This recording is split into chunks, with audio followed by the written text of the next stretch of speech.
from where you said, how concerning is it that an assault on journalists could occur at the premises of a court where we expect a very secure environment?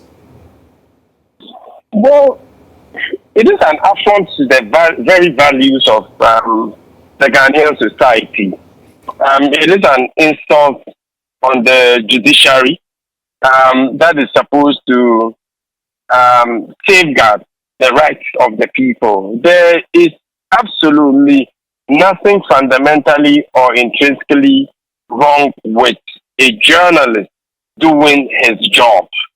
And if this happens at the court premises, and immediately that lunatic or lunatics are not arrested by the police, trust me, it begins the question of whether indeed the police is complicit in this or not. I am particularly very disappointed by the fact that such an assault can happen with police present, yet the assailant is not immediately apprehended. I am very shocked about it. And trust me, and I'm saying this for the record, if these lunatics are not arrested and brought to book, I would never ever respect the police again. Enough of this. Enough. No wonder we keep losing points, in terms of the global press freedom rankings because of issues like this. The journalist is there to do his work at the court premises. I'm not a lawyer, but I do know it's a public space, and he is not doing anything illegal by taking a video or a picture of what was going on. So on what basis would the journalist be treated in this manner? Yes, the police doesn't take action.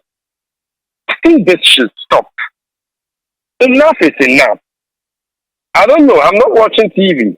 I just hope that you have gotten still images of the assailant. And I would entreat you to publish it as far as it can get. So the police act on the matter to serve as a deterrent to other lunatics or would-be lunatics who have turned their trade into attacking, journalists.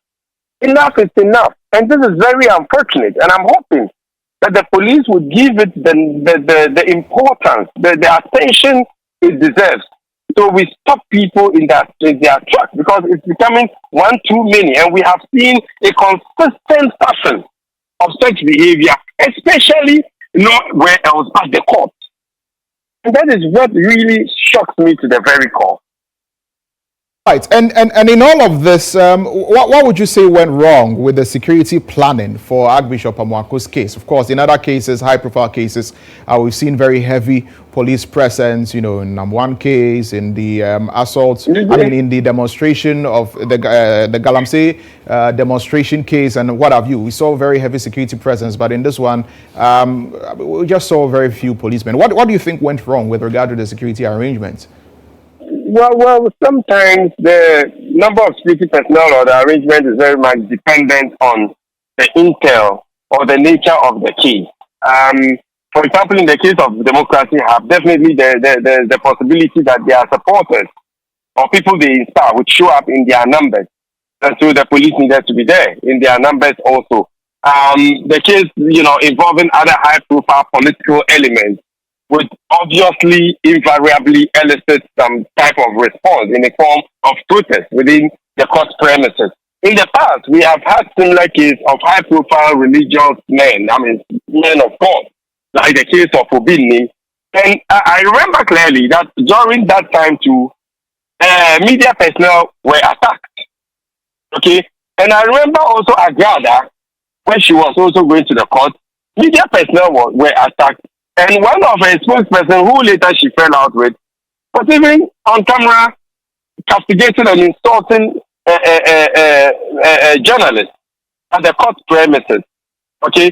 So I was thinking that in the case of Asare Amoako, knowing so well, the level of support base he had, the church members might show up in their numbers.